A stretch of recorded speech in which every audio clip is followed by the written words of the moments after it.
қазақтың ұлттық ойындары әлі күнге дейін толық жиналып жүйеленген емес. Сондықтан дағы бұл жинақтың ең басты мақсаты жалпы осы уақытқа дейін қазақ халқының қаншалықты ұлттық ойындар жиналды, олар жүйеленді, қандай үлгілері біздің заманымызға дейін жетті деген мақсатты көздей отырып осы жинақты енгіздік. Бұл еңбек қазақ руханиятындағы үлкен бастамалардың бастау көзі деп айтуға болады. Бұл ойындардың енді кейбірі қазіргі күнде қолданыста бар. Мысалы көкпар әлі бар. Бірақ көкпар тартудың ережесі өзгеріп кеткен. Бүгінгі жаңа технологиялар қарыштап дамып жатқан заманда өскелең ұрпаққа ұлттық құндылықтарды дәріптеу, оны сіңіріп өсіру алдымызда тұрған үлкен міндет. Әрбір өмір салттың өзін мына дүниемен, қоршаған ортамен, жан-жануарлармен, күллі ғаламмен байланыстырады. Ал сол байланыстыру үшін оған ең басты қажетті дүние ол ойындар.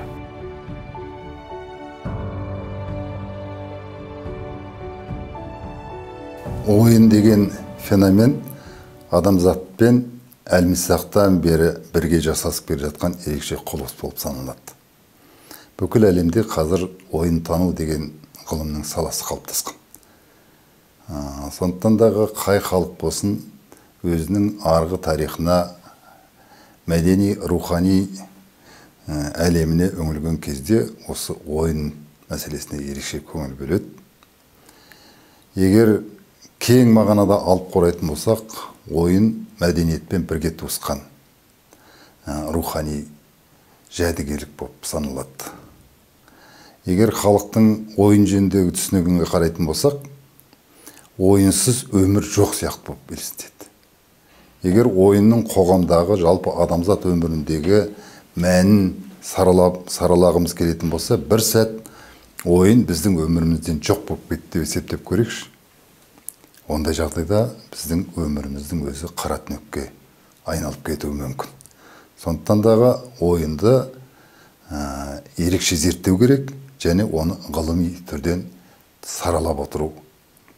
Ғылымның, соның ішінде гуманитарлық ғылымның басты міндеті болып саналады. Біз бұл жинақты шығарарда атын ұлы дала ойындары деп қойдық. Өйткен себебі жалпы қазақтың салқар даласындағы ойындардың тарихы осы уақытқа дейін әлі зерттелген жоқ. Әлемдік ойын тану ғылымында, бұл әсіресе батыс әдебиетінде, батыс ғылымында, америкалық ғылымда арнайы сала ретінде ертеден қалыптасқан, және ол жерде арнайы ойын тануменен айналысатын ғылыми орталықтар жұмыс істейді. Олардың өздерінің басылымдары бар. Олар ғылыми тұрғыдан осы мәселені саралап, ойынның қоғамның дамуындағы, адамзат мәдениетінің дамуындағы, жалпы адамзаттың рухани өміріндегі орнын саралап отырады. Сондықтан дағы біз институттың өткен жылғы 2 жылдық гранттық жобасы ретінде осы ұлы дала ойындары деген тақырыпты алып зерттеуге кірістік. Соның ең алғашқы қарлығаш ретінде осы ұлы дала ойындары деп аталатын жинақты шығарып отырмыз. Жалпы ойын деген мәселенің өзін әртүрлі қырынан қарауға болады. Көп жағдайда бұны философиялық тұрғыдан зерттеп үңіледі. Философ ғалымдар осы мәселеге ерекше мән береді. Ал енді ойынды фольклорлық тұрғыдан, фольклор тану ғылымының тұрғысынан қалай қарастыру керек деген саладағы әртүрлі көзқарастар бар. Ойын теориясындағы ең үлкен белесті еңбекті жазған Хейзинга деген атақты, Йохан Хейзинга деген атақты ғалым. Бұл кісі өзінің ойынпаз адам деген кітабында осы ойынның мәні жөніндегі ерекше бір революциялық көзқарасты қалыптастырды. Содан бері бұл ойын тану ғылымы бүкіл әлемде ерекше сала ретінде дамып келе жатыр. Бірақ қазақтың ұлттық ойындары әлі күнге дейін толық жиналып жүйеленген емес.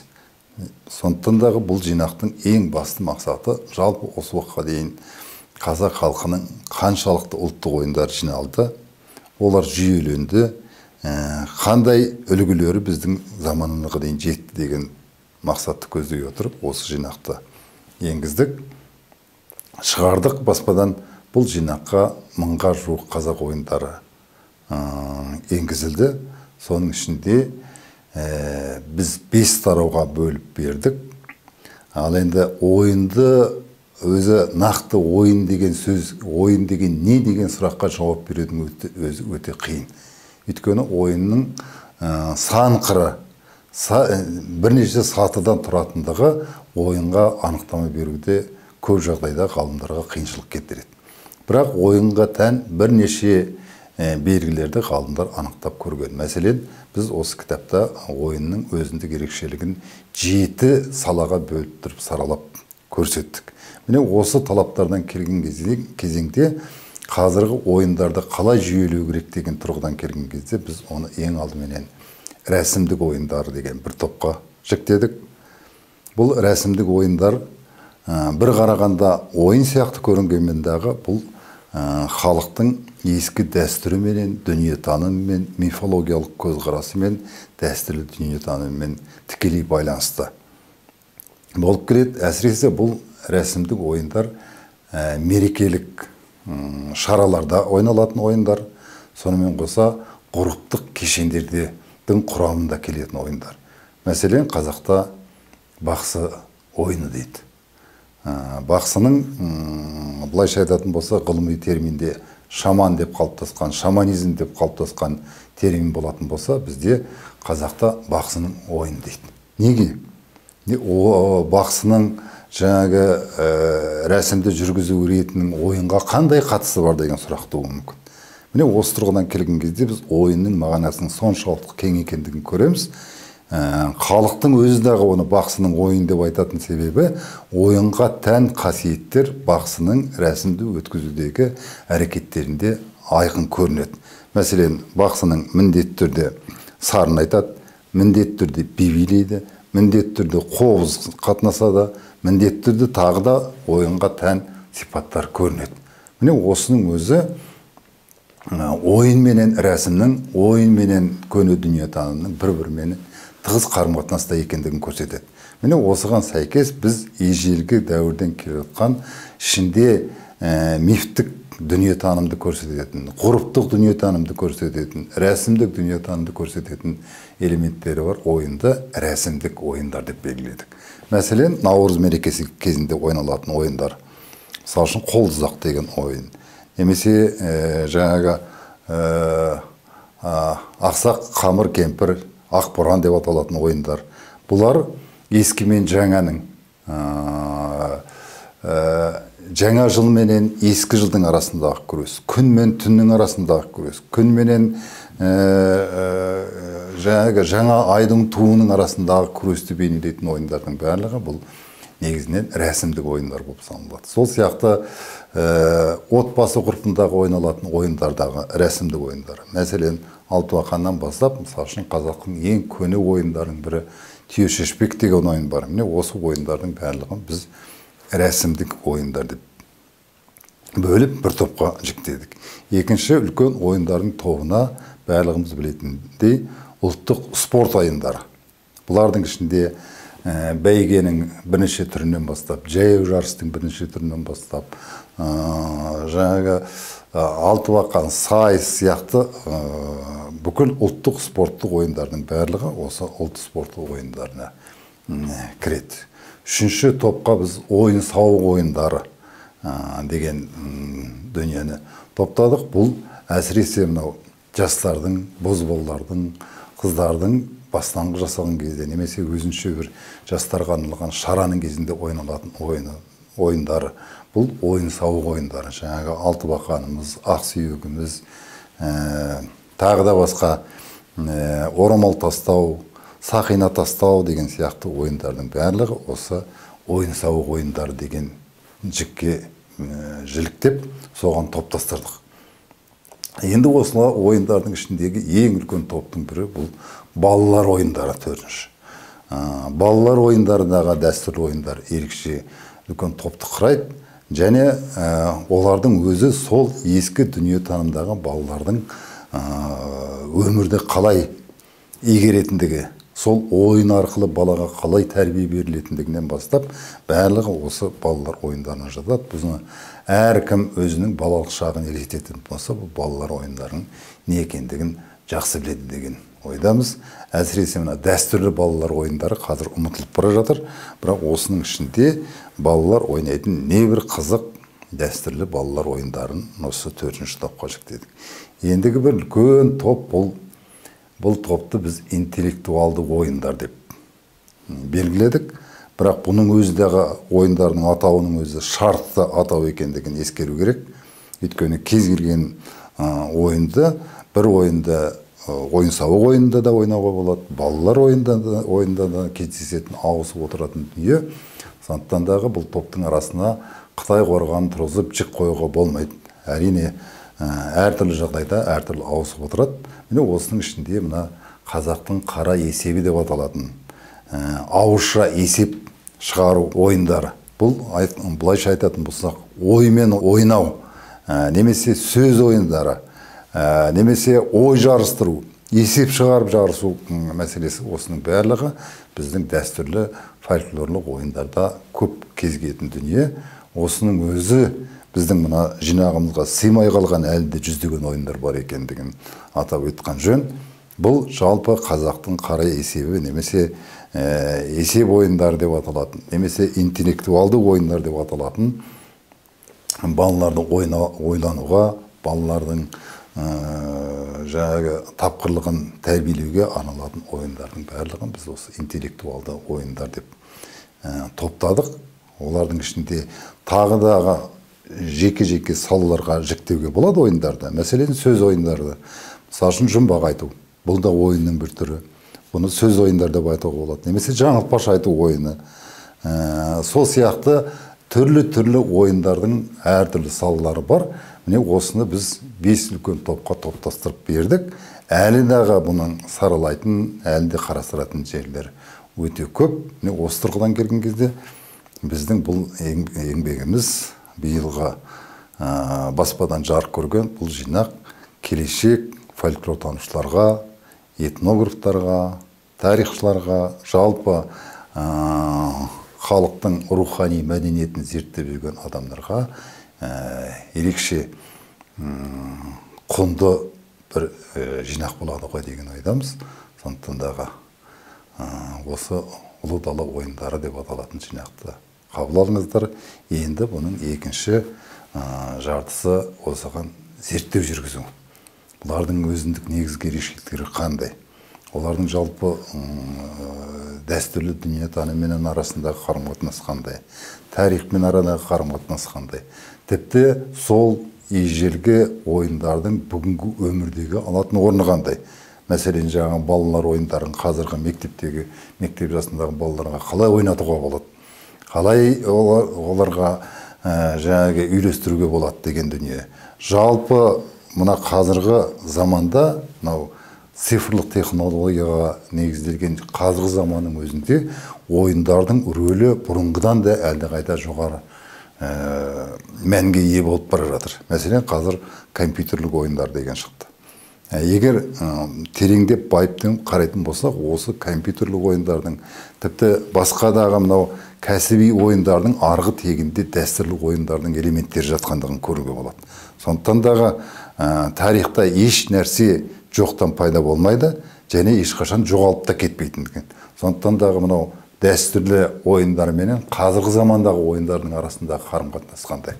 Жалпы адамның ойлау жүйесіндегі, қиял жүйесіндегі ойынның мәні қандай, және оны қазіргі заманға қалай екен деп жетілдіруге болады деген мәселені дағы біз келесі монографияда қарастыратын боламыз. Сондықтан дағы осы еңбектің алғашқы бөлімін қабыл алыңыздар.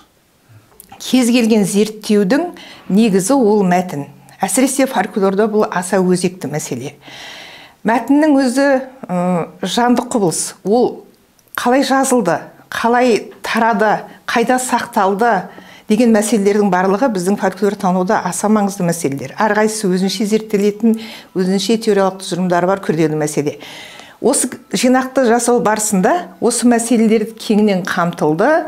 Бұрыннан бар жинақтарда шыққан мәтіндер іріктеліп алынды, сарапталды. Сонымен қатар бұрын жарық көрмеген мәтіндер алынды. Мысалы шетелдік қандастарымыздың мәтіндері бұрын жарық көрмесе, ендігі жерде солар таңдалып іріктеліп алды. Сонымен қатар Кенжехан Исләмжанның бұрыннан жинап келе жатқан жеке архивіндегі кейбір ойын түрлері кірістірілді. Енді жаңа айттым, тарихыменен, жанрдың тарихы болсын, тақырыптың тарихымен қоса қарастырылады деп.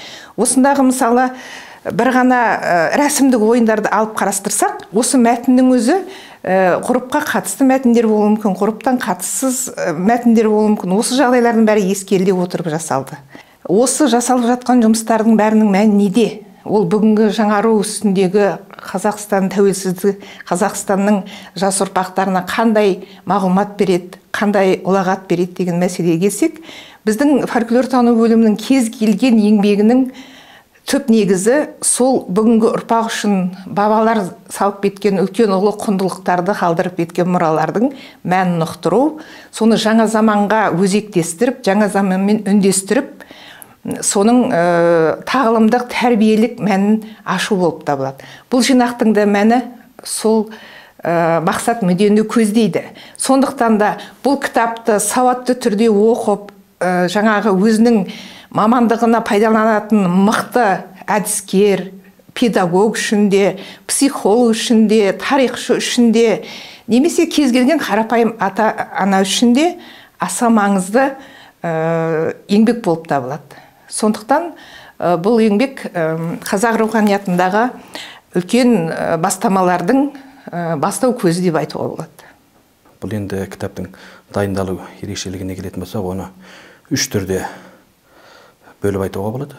Біріншіден, бұл кітапқа енген мәтіндер негізінен бұрынғы, бұған дейінгі жарияланған жарияланымдардан сұрыпталып, іріктеліп алынды. Яғни, бұрынғы кітаптарда қайталанған мәтіндердің таңдаулы үлгілері ғана осы кітапқа еніп отыр. Енді екіншіден, бұл кітаптың ерекшелігі деп айта аламыз. Бұған дейінгі жарияланымдарға енбеген шетелдегі қазақтардың арасында жарияланған тың дүниелер еніп отыр. Атап айтқанда, мысалы, Қытайда жарық көрген Мұқай Алтыбайұлының құрастыруымен басылған қазақтың ұлттық спорт ойындары және сонда басылған Қазақ халық ауыз әдебиеті қазынасының 25 томдық үлкен сериал кітап шыққан ол жақта. Соның 22-ші томына енген қазақтың ұлттық ойындары деген кітаптағы мәтіндер де осы ұлы дала ойындарына еніп отыр. Үшінші бір ерекшелігі, бұл кітапқа жаңағы қолжазба қорлардан, атап айтқанда Әуезов атындағы әдебиет және өнер институты, орталық ғылыми кітапхана, ұлттық кітапхана, осының қолжазба қорларында жарияланған қолжазба мәтіндерден де арнайы ойын мәтіндері осы жинаққа еніп отыр. Ал енді бүгінгі қалалану, жаһандану дәуірінде бұл енді ұлы дала ойындарының, яғни қазақтың ұлттық ойындарының маңызы өте жоғары. Олай дейтініміз, мысалы, ұлттық спорт ойындарына келейік. Ұлттық спорт ойындарын біз енді шартты түрде бұл кітапта екіге жіктеп көрсеттік. Бірі ат спорт ойындары, екіншісі мергендік, күш сынасу, жаяу жарыс ойындары. Бұл спорт ойындарының, әсіресе ат спорт ойындарының балалардың ұлттық рухын көтеруде өте маңызды екені белгілі. Сондықтан да бүгінде осы ат спорт ойындары біздің өміріміздегі кем болса болмайтын бір дүниеге айналып бара жатыр деп айтуымызға болады. Енді ат спорт ойындары өз ішінен бірнеше түрге бөлінеді. Бұл жаңағы аттың өзі сыналатын ойындар және атпен үстіндегі шабандоз, яғни ат пен адам қатар сыналатын ойындар деп. Ал енді аттың өзі сыналатын ойындар деп біз бәйге, жаңағы бәйгенің өз ішінен аламан бәйге, мысалы тай жарыс, қонан жарыс, осыларды айта аламыз. Одан кейін жаңағы ат пен азамат қатар сыналатын ойындар деп біз бұнда көкпар тарту, аударыспақ ойындарын осылай жіктеп отырмыз. Бұл ойындардың енді кейбірі қазіргі күнде қолданыста бар. Мысалы, көкпар әлі бар. Бірақ көкпар тартудың ережесі өзгеріп кеткен. Көкпарды қазіргі кезде біз мына спорт ойындарының ережесі бойынша ойнап жүрміз.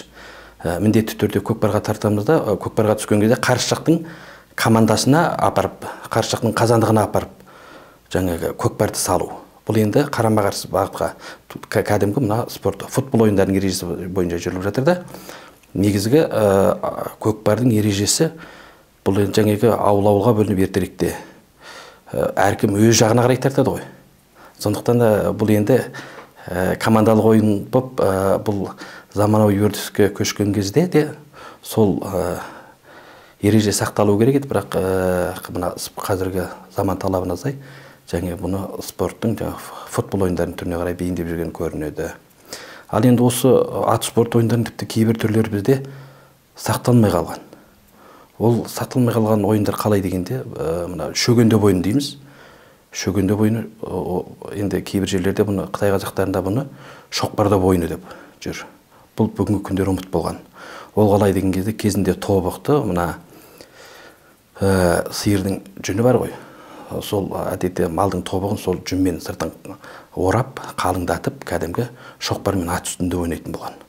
Бұл ойындар бізде қазір ұмыт болғанда, ал Европада бұл атты хоккейге айланып кеткен. Бұл негізі біздің ата-бабаларымыздың ойыны да, бұны да ғалымдарымыз дәлелдеп айтқан. Ал енді бір ойын түрлері бол, мысалы ат үстіндегі арқан тәріс дейді. О да бүгіндері жоқ, ойналмайды. Одан кейін және де мына ат үстінде табақ алып қашу ойыны дейді. Бұл ойында жоқ. Бұл енді табақ алып қашу ойынның өзі қызық, неге десеңіз, кезінде анау үлкен астарда, үлкен тойларда жаңағы табақтардың салты бар ғой қазақта, жорғамен. Ал енді осыған машығу үшін алдымен жастарды жинап алып осы табақ алып қашу ойыны ойнататын болған. Ол не дегенде жаңағы сондай бір сын сағаттарда табақты төгіп алмай, тайпалған жорғамен алу үшін қолданатын болған. Бұл ойын түрлері де қазір бізде ұмыт болып бара жатыр. Сондықтан да осы ойындарды қайтадан халықтың санасында жаңғырту мақсатында бұл кітапқа кіргізіп отырған жайымыз бар. Бұл енді кітапқа кірген ұлттық спорт ойындары болсын, басқа да ойын мәтіндері болсын, барлығының да қайдан алынған туралы толық мәлімет осының түсінік бөлімінде берілген. Сондықтан да бұл ұлы дала ойындар дейтін кітабымыз бүгінгі қазақ руханиятында кем болса болмайтын кітаптардың бірі деп айтуымызға толық негіз бар. Біздің қазақта мәдениетке өте бай келеді. Неге десеңіз, әрбір өмір салттың өзін мына дүниемен, қоршаған ортамен, жан жануарлармен, күллі ғаламмен байланыстырады. Ал сол байланыстыру үшін оған ең басты қажетті дүние ол ойындар деп білеміз. Неге дейсіз ба? Өйткені ойынның кіріспейтін жері жоқ. Ойын өмірдегі барлық салаға кіріседі, барлық саланы қамтиды. Ойын арқылы адамдар өз ойын айтады, ойын арқылы адамдар әзілдеседі, ойын арқылы кейде ренжісіп қалуы да мүмкін. Қазақта сөз бар ғой, ол сөзде ұят жоқ, енді итің жаман десе ренжіп қалатын қазақпыз, бірақ шындығына келгенде бұл ойын арқылы, әжуа арқылы айтылған дүние. Біздің ойындардың терең тарихына қарай баратын болсақ, оның тарихын адамзат дәуірі жаратылған кезеңнен бастап қамтиды, мифологиялық кезеңдерге барып қалады. Мысалға фольклорда 3 сатылы кезең бар: жоғарғы, ортаңғы, төменгі әлем.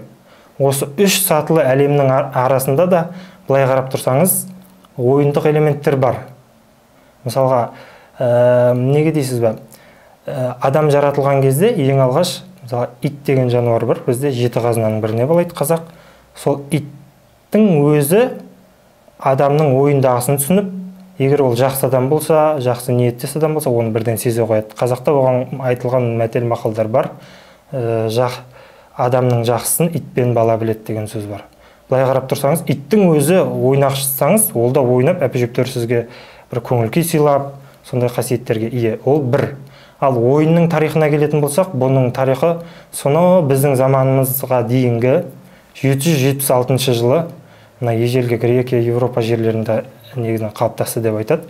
Менің ойымша, бұған әлі де зерттеу қажет. Бір ғана Европа мен Грекияда ғана мәдениет дамыды деп айта алмаймыз. Мына біздің оңтүстік Азия тарапы бар, Қытай өңірлері бар, басқа да Африка елдері бар мысалға.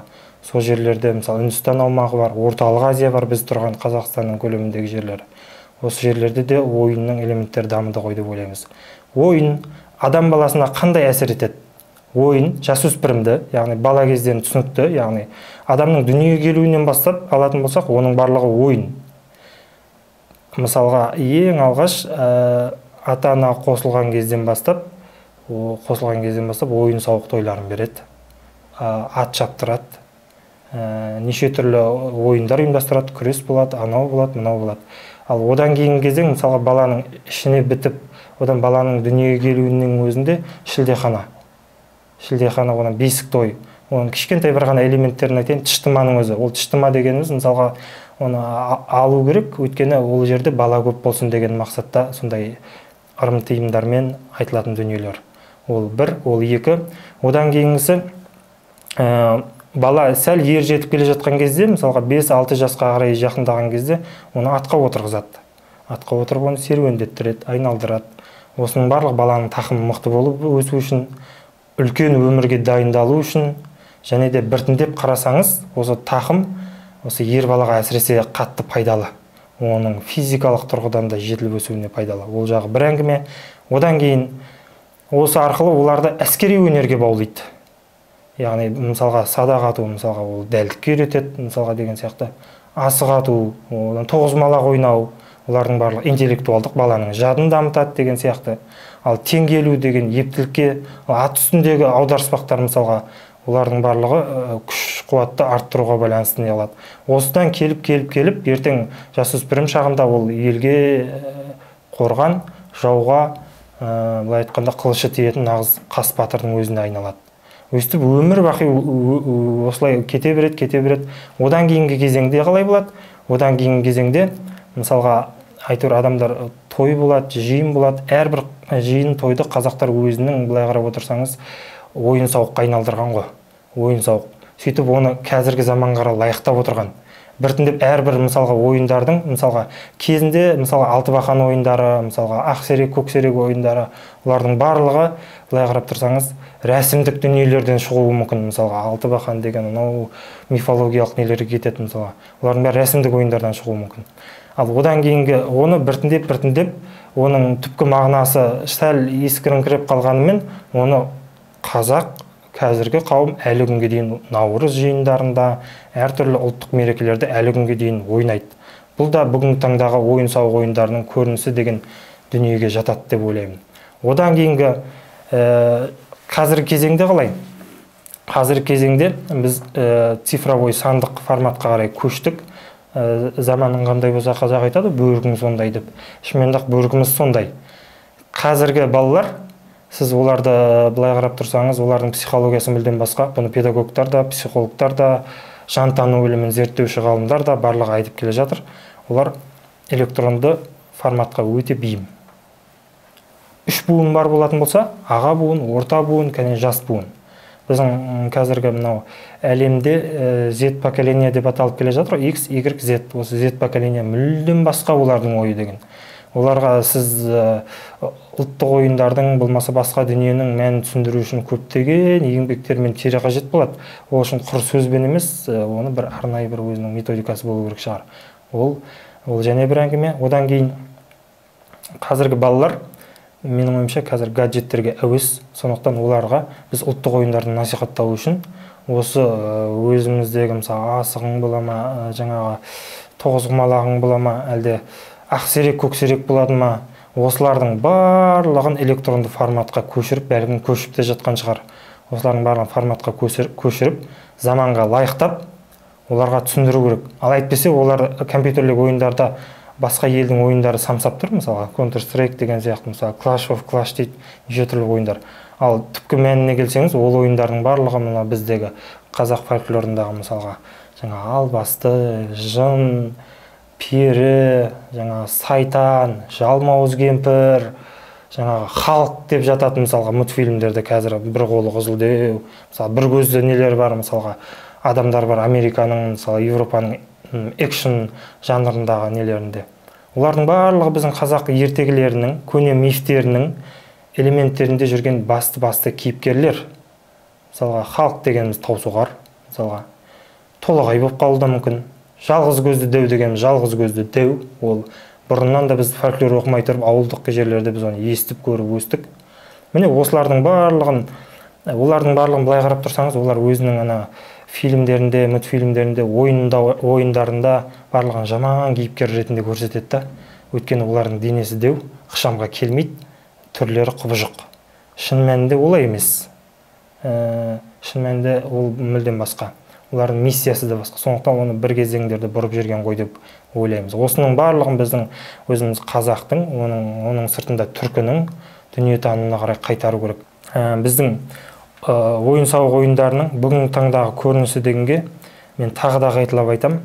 Жаңағы біздің ұлттық ойындарымыздың барлығын электронды форматқа көшіру керек. Электронды форматқа көшіріп біздің балаларға қолжетімді ету керек. Ол бастапқыда тегін болу керек. Ал одан кейін шетелдік мысалға сайттар, басқа дүниелер бола ма бізден алатын? Мүмкін ол кезде аздаған бір жарна төлеу керек шығар. Осындай цифровизация жағымен көп айналысу керек. Сонда біздің мына жазып жатқан еңбектеріміздің құндылығы артады, қызығушылығы болады. Сонда біз өзіміздің ұлттық ойындарымызды насихаттай аламыз. Мен ойламаймын, кезінде Әл-Фараби еңбектер жазған кезде оның еңбектері бірден керек болды деп. Өйткені мына Отырар даласынан, Фараб қаласынан кетіп, ары қарай Шашқа барып, ары қарай Дамаскеге барып, араб елдерін аралап, ол кезде мен ойламаймын, ол кісінің еңбегі бірден жарыққа шықты, одан кейін бірден керек бола қалды деп. Ол бір жерлердегі бір қолжазбалар әркімнің өткізгенімен, біреудің редакциялауымен бәрібір түпкі мағынасын сақтап, осы кісі жазды ғой деп. Сол бүгін арада мыңдаған жыл өткеннен кейін біз ол кісіні ұлықтап жатырмыз. Бәлкім біздің қазақтың ұлттық ойындарын арада мыңдаған жыл өткеннен кейін 22-ші ғасырда осындай пәлен деген ғалымдар жазды деп ұлықтайтын болады деп ойлаймын. Бұл жинақтың осы уақытқа дейін шыққан басқа еңбектерден басты айырмашылығы бұл жерде бұрын соңды жарияланбаған ойын үлгілері, одан бөлек шетел қазақтары, атап айтқанда Қытай, Моңғолия қазақтарының да кездесетін ойындар, сонымен бірге ойын үлгілерінің әртүрлі басылымдарда кездескен түрлері жинақталып, топтастырылып, сараланады. Және де кітаптың соңында әр ойынға ғылыми түсінік беріледі. Бұл жерде айталық әр ойынның ең алғаш кездескен басылымы, одан кейін одан айырмашылығы, ерекшелігі жазылады. Докторлық диссертация тақырыбыма қатысты балалар ойындары бөліміне толық зерделеуге қатыстым. Бұл бөлімнің ерекшелігі, біз жалпы балалар ойындары дегенде ойымызға айталық асық ойындары, сосын балалардың қимыл қозғалыс ойындары оралатын анық. Бірақ та шынтуайтына келгенде балалар ойындары балалар фольклорының ең үлкен әлі де зерттеуді қажет ететін бір арнайы саласы. Енді бір айта кететін мәселе, балалар фольклоры осы уақытқа дейін арнайы зерттелмегенімен, мысалы революцияға дейін Харудин, Диваев, Алекторов, Потанин сияқты үлкен ғалымдардың еңбегінен осы балалар ойындарының үлгілері, айырмашылықтары туралы кездестіруге болады. Ал одан кейін жалпы қазақ балалар ойындарының өзара айырмашылықтары, өзгешеліктері туралы біз Сейфуллин, Жансүгіров, Кенжебаев, Төтенаев, Арғынбаевтың еңбектерінен біраз мағлұмат аламыз. Одан бөлек жалпы қазақ балалар фольклорын зерттеуші, белгілі фольклортанушы ғалым Кенжехан Матжановтың еңбектерінен де осы ойын үлгілерінің өзара ерекшеліктерін табамыз. Енді бұл жинақта біз бұл ойындарды топтастырғанда ең әуелі оларды іс қимыл ойындары, яғни іс-әрекет ойындары, сосын оның ішінде балалардың логикасын, ойлау қабілетін дамытатын ойындар және одан бөлек ойын өлеңдер деп осылай өзара ішінара жіктедік. Бірақ бір айта кетерлігі, мынандай мәселелерді байқадық. Мысалы, айталық ұшты деген ойыны бір басылымдарда ұштыма деп беріледі. Сол сияқты атауы ғана емес, жалпы мәтіні, ойналу реті де әртүрлі ойындар өте көп екенін байқадық. Солардың арасында егерде логикалық жағынан жалпы ойналу реті ұқсас ойындар болса, оларды қалдырдық. Ал аты бірдей, бірақ та бір ойынның бірнеше түрі болған жағдайларда неге ол әртүрлі, неге қай жылдардан бастап бұл ойын жинақталғанын ескеріп жазып кеттік. Енді балалар ойындары бұл өзара үлкен сала, өйткені бұл жерде біздің салт санамыз, салт дәстүріміз барлығы қамтылады. Бұл жерден біз осы дәл балалар ойындарынан халқымыздың төрт түлікке деген құрметін аңғаруға болады. Осын барлығы қамтылады. Енді басқа ересектер ойыннан айырмашылығы, балалар ойындары да ересектер ойындарына тән элементтер кездеседі, бірақ та балалардың жас ерекшелігі, өзіндік психологиясы да көрсетіледі. Өйткені айталық кейбір ойындар балалардың жас ерекшеліктеріне байланысты жіктеледі. Оны біздің дана халқымыз ежелден белгілеп көрсетіп кеткен. Өйткені мысалы жас жеткіншектерге арналған қимыл қозғалыс ойындары олардың денесін шымыр болып өсуіне, жалпы оларды шапшаңдыққа, алғырлыққа тәрбиелейтін көруге болады. Сол сияқты түрлі логикалық ойындар да әр жас ерекшеліктеріне байланысты жіктеледі. Ойын өлеңдер деген ол өз алдына сондай бір жеке бөлім, өйткені бұл жерге біз оны басқа кейбір ғалымдар өрнекті өлеңдер деп те айтады. Олай айтылу себебі бұл жерде біз балалардың санамақ, түрлі қуырмаштан басталатын түрлі санамақ үлгілерін жинақтадық. Одан бөлек балалар айтысы, мазақтама сияқты жанрларда енгізілді. Енді жалпы алған кезде балалар ойындарын құрастыру, оларды реттеу, жинақтау өте күрделі мәселе. Себебі балалардың психологиясын, оларға ойындарды таныстыру, көрсете білу, бұл кез келген ғалымның қолынан келмейді, өйткені оған педагогикалық бағытты да қамту аса маңызды. Енді біздің мақсат жалпы бүгінгі таңда ұмыт болған қаншама ойындар, қолжазба қорларындағы ойындар, солардың барлығын жинақтап, бүгінгі ұрпаққа оны таныстыру, көрсету, және де бүгінгі балалар сол ойындарды ойнап таныса білсе деген үлкен мақсат. Мысалы айталық, қазіргі бүгінгі заманда балалар асық ойындар деген кезде бір алшы ойынын ғана айту мүмкін. Бірақ та одан бөлек қаншама омпа, омпы, сасыр, үйірмекіл, атбақыл, кентай ату сияқты қаншама бір асық ойындарының осыншама үлгілері бар. Міне осының барлығын қамтып, яғни мысалы асық ату деген кезде тек бір емес осындай бірнеше ойындар бар екенін көрсеткіміз келді.